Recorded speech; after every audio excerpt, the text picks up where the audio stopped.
ओम शांति। आज 17 जून 2022 के बाबा के अनमोल मधुर महावाक्य सुनेंगे। और आज की बाबा की मुरली हमें पुनः याद के ऊपर बल दे रही है। बाबा कहे तुम बाबा की याद में रह करके अगर अपने विकर्मों का प्रायश्चित करेंगे सच्चे दिल से, तो विकर्माजीत सहज बन जाएंगे और जो भी पुराने हिसाब किताब है वो सहजता से चुकतू हो जाएंगे। साथ ही साथ बाबा कहे अब तुम बच्चों के अंदर बेहद का वैराग्य आना चाहिए। अभी ये छोटी छोटी इच्छाएं नहीं होनी चाहिए, ये पहनूं, ये खाऊं, यहाँ जाऊं। बाबा कहे ये बेहद का वैराग्य धारण करो तो तुम्हारी अवस्था बन जाएगी। सुनते हैं बाबा के मधुर महावाक्य। ओम शांति। मीठे बच्चे, याद में रह अपने विकर्मों की प्रायश्चित करो। बाबा कहे याद में रहकर अपने विकर्मों की प्रायश्चित करो तो विकर्माजीत बन जाएंगे। पुराने सब हिसाब किताब चुकतू हो जाएंगे। प्रश्न है आज की मुरली से, किन बच्चों से हर बात का त्याग सहज हो जाता है? उत्तर है, जिन बच्चों को अंदर से वैराग्य आता है वह हर बात का त्याग सहज ही कर लेते हैं। तुम बच्चों के अंदर अब ये इच्छाएं नहीं होनी चाहिए कि यह पहनूं, यह खाऊं, यह करूं। देह सहित सारी पुरानी दुनिया का ही त्याग करना है। बाप आए हैं तुम्हें हथेली पर बहिस्त देने, तो इस पुरानी दुनिया से बुद्धि योग हट जाना चाहिए। आज की मुरली से पहले गीत है, माता ओ माता तू है जग की भाग्य विधाता। ओम शांति। बच्चों ने अपने माँ की महिमा सुनी। बच्चे तो बहुत है, समझा जाता है बरोबर। बाप है तो जरूर माँ भी है। रचना के लिए माता जरूर होती है। भारत में माता के लिए बहुत अच्छी महिमा गाई जाती है। बड़ा मेला लगता है जगदम्बा का। कोई न कोई प्रकार से माँ की पूजा होती है। बाप की भी होती होगी। वह जगत अम्बा है तो वह जगत पिता है। ब्रह्मा बाबा जगत पिता है। जगत अम्बा साकार में है तो जगत पिता भी साकार में है। इन दोनों को रचयिता ही कहेंगे। यहां तो साकार है ना, निराकार को ही कहा जाता है गॉड फादर। मदर फादर का राज तो समझाया गया है। मदर फादर का राज तो बच्चों को बाबा ने समझाया है। छोटी माँ भी है, बड़ी माँ भी है। महिमा छोटी माँ की है। छोटी माँ कौन है? मम्मा। बड़ी माँ है ब्रह्मा माँ। तो बाबा कहे महिमा छोटी माँ की है, मम्मा की है। बल एडॉप्ट करते हैं। भले मम्मा को भी शिव बाबा ब्रह्मा माँ के द्वारा एडॉप्ट करते हैं। माँ को भी एडॉप्ट किया है तो ये बड़ी माँ हो गई। ब्रह्मा बाबा बड़ी माँ हो गई, परंतु महिमा सारी छोटी माँ की है। यह भी बच्चे जानते हैं, हर एक को अपने कर्म भोग का हिसाब किताब चुकतू करना है। क्योंकि विकर्मा जीत थे, फिर रावण ने विकर्मी बना दिया है। विक्रम संवंत भी है तो विकर्मा जीत संवंत भी है। पहला आधा कल्प विकर्मा जीत कहेंगे, फिर आधा कल्प विक्रम संवत शुरू होता है। अभी तुम बच्चे विकर्मों पर जीत पाकर विकर्मा जीत बनते हो। पाप जो है उनको योग बल से प्रायश्चित करते हैं। एक एक पाप को इस जन्म के बाबा कहे सामने लाकर योग बल से प्रायश्चित करते हैं।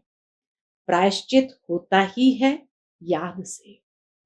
जहां पर सच्चे दिल से प्रायश्चित होता है और आगे के लिए बाबा से वायदा करते हैं कि कभी दोबारा ये कर्म नहीं करेंगे, तो बाबा कहे यह प्रायश्चित योग बल से होता है, याद से होता है। जो बाप समझाते हैं कि बच्चे याद करो, तो पापों का प्रायश्चित हो जाएगा, अर्थात कट उतर जाएगी। सिर पर पापों का बोझा बहुत है, जन्म जन्मांतर का। समझाया गया है कि जो नंबर 1 में पुण्य आत्मा बनता है, वही फिर नंबर 1 पाप आत्मा भी बनता है। उनको बहुत मेहनत करनी पड़ेगी, क्योंकि शिक्षक बनते हैं सिखाने के लिए, तो जरूर मेहनत करनी पड़ेगी। बीमारी आदि होती है तो अपने ही कर्म कहे जाते हैं। कोई भी बीमारी आदि होती है तो बाबा कहे उसको तो यही कहा जाता है कि अपने ही कर्मों का भोग है। अनेक जन्मों के विकर्म किए हैं, इस कारण भोगना होती है। इसलिए कभी भी इससे डरना नहीं है, खुशी से पास करना है, क्योंकि अपना ही किया हुआ हिसाब किताब है। प्रायश्चित होना ही है एक बाप की याद से। जब तक जीना है तब तक तुम बच्चों को ज्ञान अमृत पीना है, योग में रहना है। विकर्म है तब तो खांसी आदि होती है। ब्रह्मा बाबा को भी खांसी होती थी, तो बाबा क्या कहे, कितना स्पष्ट निष्पक्ष होकर के कहते हैं, विकर्म है तब तो खांसी आदि होती है। खुशी होती है यहां ही सब हिसाब खत्म हो जाए। रह जाएंगे तो पास विथ ऑनर नहीं कहेंगे। मोचरा खाकर मानी मिले तो भी बेइज्जती है ना। मोचरा खाकर यानी सजा खाकर कुछ प्राप्ति हो तो बेइज्जती है ना। अनेक प्रकार के दुख की भोगना होती है। यहाँ अनेक प्रकार के दुख का पारावार नहीं, वहां सुख का पारावार नहीं रहता। नाम ही है स्वर्ग। क्रिश्चियन लोग कहते हैं हेवन, हेवनली गॉड फादर। इन बातों को तुम जानते हो। हेवनली गॉड फादर जो कहा, तो बाबा कहे इसका स्पष्ट अर्थ, इन बातों को तुम जानते हो।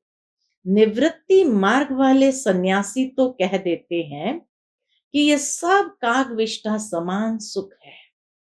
इस दुनिया में बरोबर ऐसा है। कलयुग की दुनिया में तो कागविष्ठा समान है, बल कितना भी किसको सुख हो, परंतु वह है अल्पकाल का सुख। स्थायी सुख तो बिल्कुल नहीं है।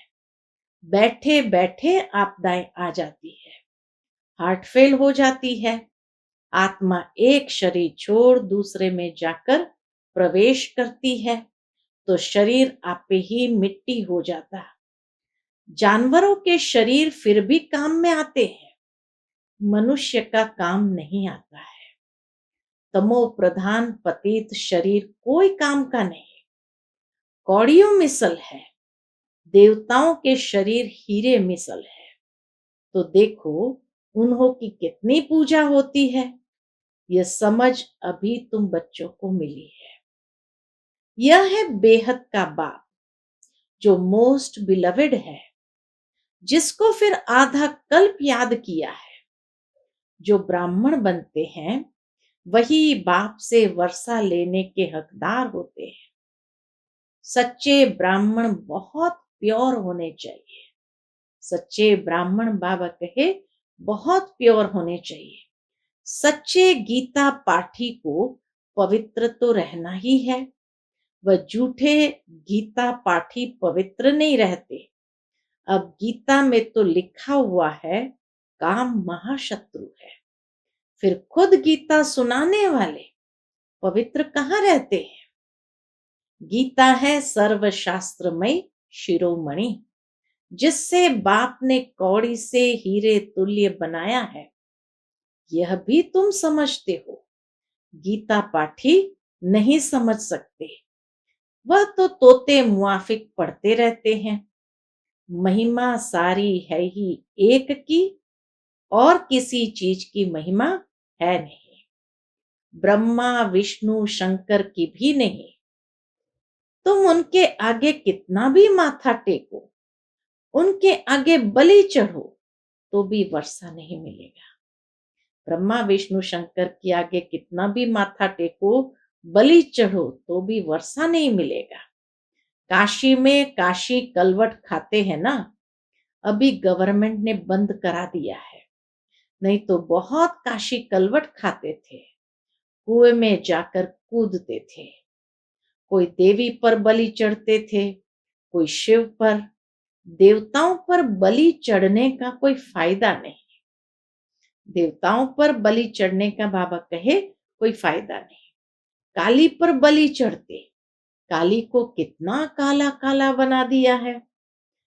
अभी तो है सभी आयरन एजेड, अभी तो है सभी आयरन एजेड। जो पहले गोल्डन एजेड थे, अंबा एक को ही कहा जाता है, पिता को कभी अंबा नहीं कहेंगे। अब यह कोई भी नहीं जानते। जगत अंबा सरस्वती ब्रह्मा की बेटी है। ब्रह्मा जरूर प्रजापिता ही होगा, सूक्ष्म वतन में तो नहीं होगा। समझते भी है, सरस्वती ब्रह्मा की बेटी है। ब्रह्मा की स्त्री तो बताते नहीं। बाप समझाते हैं, मैंने इस ब्रह्मा द्वारा बेटी सरस्वती को एडॉप्ट किया है। शिव बाबा समझाते हैं, मैंने इस ब्रह्मा द्वारा बेटी सरस्वती को एडॉप्ट किया है।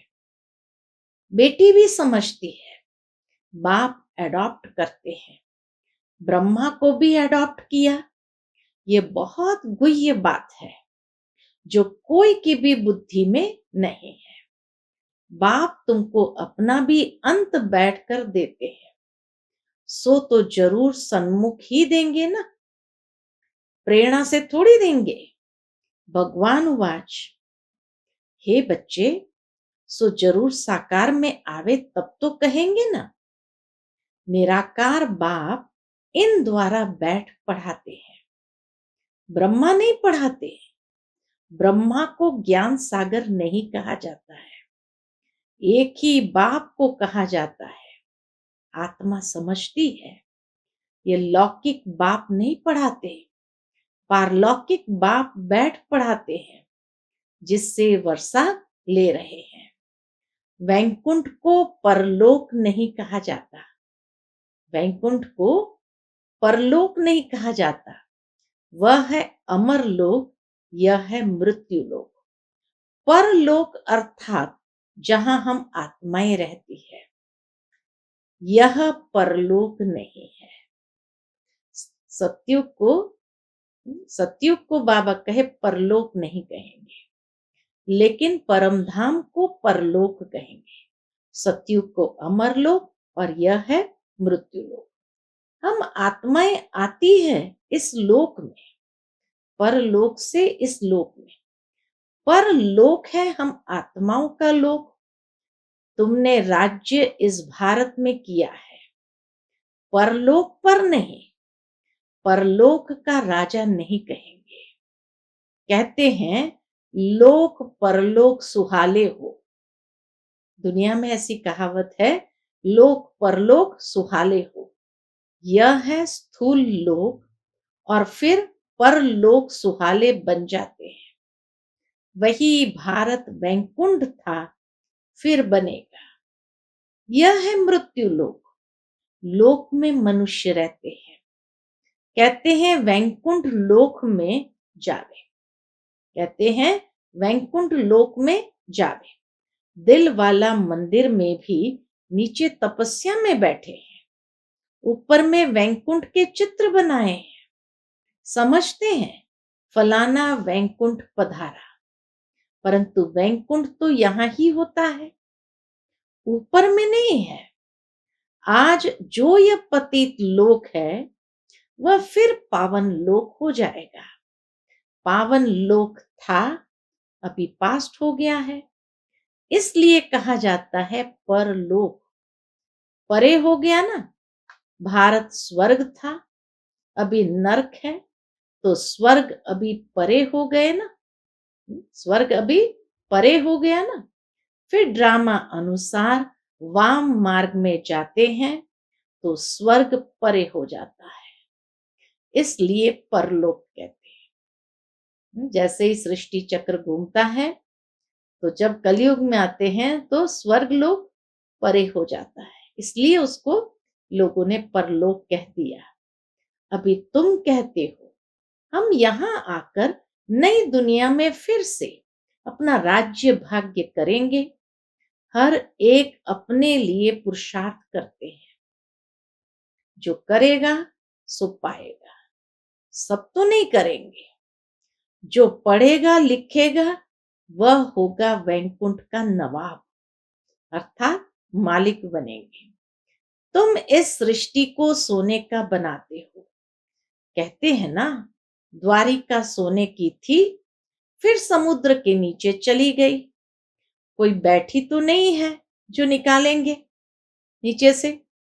भारत स्वर्ग था, देवताएं राज्य करते थे। अभी तो कुछ नहीं है, फिर सब कुछ सोने का बनाना पड़ेगा। ऐसे नहीं वहां सोने के महल निकालने से निकल आएंगे। सब कुछ बनाना पड़ेगा। नशा होना चाहिए। हम प्रिंस प्रिंसेस बन रहे हैं। यह प्रिंस प्रिंसेस बनने की कॉलेज है। वह है प्रिंस प्रिंसेस के पढ़ने की कॉलेज। दुनिया में होती है प्रिंस प्रिंसेस के पढ़ने की कॉलेज।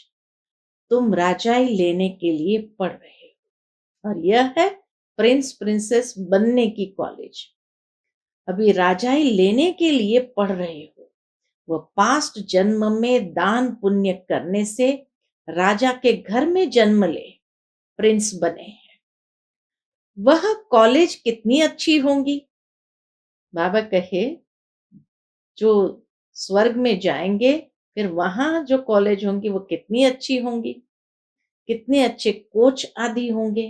दुनिया में भी जो प्रिंस प्रिंसेस पढ़ने की कॉलेज है, प्रिंस प्रिंसेस को पढ़ने की जो कॉलेज है, वहां ऑर्डिनरी कुर्सी नहीं होती बैठने के लिए, लेकिन प्रिंस प्रिंसेस के लिए कोच आदि होंगे। टीचर के लिए भी अच्छा कोच होगा। सतयुग त्रेता में जो प्रिंस प्रिंसेस होंगे उन्हों का कॉलेज कितना अच्छा होगा। कॉलेज में तो जाते होंगे ना। कॉलेज कहो पाठशाला कहो पढ़ाई का स्थान, बाबा कहे वहां भी भाषा तो सीखेंगे ना। उन सतयुगी प्रिंस प्रिंसेस का कॉलेज और द्वापर के विकारी प्रिंस प्रिंसेस का कॉलेज देखो और तुम प्रिंस प्रिंसेस बनने वालों का कॉलेज देखो, कैसा साधारण है। उन लोगों का कॉलेज तो आलीशान होगा, लेकिन बनने वालों का कॉलेज कैसा साधारण है। 3 पैर पृथ्वी भी नहीं मिलती है। तुम जानते हो वहां प्रिंस कैसे जाते हैं कॉलेजेस में। वहां पैदल भी नहीं करना पड़ता है। महल से निकले और यह एरोप्लेन उड़ा। सतयुग में पैदल भी नहीं करना पड़ता है। महल से निकले और पुष्पक विमान में उड़ा। वहां की कैसी अच्छी कॉलेजेस होंगी। कैसे सुंदर बगीचे महल आदि होंगे। वहां की हर चीज नई सबसे उच्च नंबर 1 होती है। कितना सतयुग का बाबा सुंदर वर्णन कर रहे हैं कि वहां की हर चीज नई सबसे सुंदर उच्च नंबर 1 होती है। 5 तत्व ही सतो प्रधान हो जाते हैं। तुम्हारी सेवा कौन करेंगे। ये 5 तत्व अच्छे से अच्छी चीज तुम्हारे लिए पैदा करेंगे। जब कोई फल बहुत अच्छा कहां से निकलता है तो वह राजा रानी को सौगात बेचते हैं। यहाँ तो तुम्हारा बाप शिव बाबा है सबसे ऊंच, उनको तुम क्या खिलाएंगे? ये कोई भी चीज की इच्छा नहीं रखते। शिव बाबा तो कोई भी चीज की इच्छा नहीं रखते। ये पहनूं, ये खाऊं, ये करूं। तुम बच्चों को भी ये इच्छाएं नहीं होनी चाहिए। यहाँ यह सब किया तो वहां वह कम हो जाएगा। अभी तो सारी दुनिया का त्याग करना है, देह सहित सब कुछ त्याग। वैराग्य आता है तो त्याग हो जाता है। बाबा कहते हैं, मैं तुम बच्चों को हथेली पर बहिष्त देने आया हूं। बाबा हम बच्चों को हथेली पर बहिष्त देने आया है। तुम जानते हो बाबा हमारा है, तो जरूर उनको याद करना पड़े। जैसे कन्या की सगाई होती है या लगन जुटती है, तो कभी नहीं कहेगी कि हम पति को याद नहीं करती, क्योंकि वह लाइफ का मेल हो जाता है। बाबा कहे क्योंकि वह लाइफ का मेल हो जाता है। वैसे ही बाप और बच्चों का मेल होता है, परंतु माया भुला देती है। बाप कहते हैं मुझे याद करो और वर्षे को याद करो। इसमें मुक्ति, जीवन मुक्ति आ जाती है। फिर तुमसे यह भूल क्यों हो जाता है? इसमें है बुद्धि का काम। जबान से भी कुछ बोलना नहीं होता है और निश्चय करना है। हम जानते हैं पवित्र रह पवित्र पवित्र दुनिया का वर्षा लेंगे। पवित्र रह पवित्र दुनिया का वर्षा लेंगे। इसमें समझने की बात है, बोलने की बात नहीं। हम बाबा के बने हैं। शिव बाबा पतितों को पावन बनाने वाला है। कहते हैं मुझे याद करते रहो। इसका अर्थ ही है मन मना भव। उन्होंने फिर कृष्ण भगवान वाच लिख दिया है, पतित पावन तो एक ही है, सर्व का सदगति दाता एक, एक को ही याद करना है। कहते हैं मुझ एक को भूलने के कारण कितनों को याद करते रहते हो। अभी तुम मुझे याद करो तो विक्रमाजीत राजा बन जाएंगे। विक्रमाजीत राजा और विक्रमी राजा का फर्क भी बताए ना। पूज्य से पुजारी बन जाते हैं, नीचे आना ही है। वैश्य वंश, फिर शूद्र वंश। वैश्य वंशी बनना माना वाम मार्ग में आना। हिस्ट्री ज्योग्राफी तो सारी बुद्धि में है। इस पर कहानियां भी बहुत है। वहां मोह की भी बात नहीं रहती। बच्चे आदि बहुत मौज में रहते हैं। ऑटोमेटिक अच्छी रीति पलते हैं। दास दासियां तो आगे रहते ही हैं। तो अपनी तकदीर को देखो कि हम ऐसी कॉलेज में बैठे हैं जहां से हम भविष्य में प्रिंस प्रिंसेस बनते हैं। फर्क तो जानते हो ना। वह कलयुगी प्रिंस प्रिंसेस, वह सतयुगी प्रिंस प्रिंसेस, दोनों में कितना फर्क है। वह महारानी महाराजा और द्वापर के राजा रानी। बहुतों के नाम भी है लक्ष्मी नारायण, राधे कृष्ण। फिर उन लक्ष्मी नारायण और राधे कृष्ण की पूजा क्यों करते हैं? नाम तो एक ही है ना। हाँ, वह स्वर्ग के मालिक थे। अभी तुम जानते हो कि नॉलेज शास्त्र में नहीं है। अभी तुम समझ गए हो यज्ञ तप दान पुण्य आदि में कोई सार नहीं है। ड्रामा अनुसार दुनिया को पुराना होना ही है। मनुष्य मात्र को तमो प्रधान बनना ही है। हर बात में तमो प्रधान, क्रोध लोभ सब में तमो प्रधान। हमारे टुकड़े पर इतना दखल क्यों? क्या कहते दुनिया में? क्या कहते दुनिया में? हमारे टुकड़े पर इतना दखल क्यों? मारो गोली। कितनी मारामारी करते हैं, आपस में कितना लड़ते हैं। एक दो का खून करने में भी देरी नहीं करते। बच्चा समझता है कहाँ बाप मरे वर्षा मिले, ऐसी तमो प्रधान दुनिया का अब विनाश होना ही है, फिर सतो प्रधान दुनिया आएगी। अच्छा, मीठे मीठे सिकिलते बच्चों प्रति माता पिता बाप दादा का याद प्यार और गुड मॉर्निंग। रूहानी बाप की रूहानी बच्चों को नमस्ते। हम सब रूहानी बच्चों की रूहानी माता पिता बाप दादा को याद प्यार, गुड मॉर्निंग और नमस्ते। नमस्ते। शुक्रिया बाबा, शुक्रिया। आज की मुरली से धारणा के लिए मुख्य सार है। पहली पॉइंट, पुण्य आत्मा बनने के लिए याद की मेहनत करनी है। सब हिसाब किताब समाप्त कर पास विथ ऑनर हो, इज्जत से जाना है। इसलिए कर्म भोग से डरना नहीं है, खुशी खुशी चुकतू करना है। दूसरी पॉइंट, सदा इसी नशे में रहना है कि हम भविष्य प्रिंस प्रिंसेस बन रहे हैं। यह है प्रिंस प्रिंसेस बनने की कॉलेज। आज का बाप दादा का मधुर वरदान हम बच्चों के प्रति है। अचल स्थिति द्वारा मास्टर दाता बनने वाले विश्व कल्याणकारी भव। अचल स्थिति द्वारा मास्टर दाता बनने वाले विश्व कल्याणकारी भव। जो अचल स्थिति वाले हैं उनके अंदर यही शुभ भावना, शुभ कामना उत्पन्न होती है कि यह भी अचल हो जाए। कोई हलचल में है तो उसके लिए भी यही शुभ भावना रहती है कि यह भी अचल हो जाए। अचल स्थिति वालों का विशेष गुण होगा रहम दिल। हर आत्मा के प्रति सदा दातापन की भावना होगी। उनका विशेष टाइटल ही है विश्व कल्याणकारी।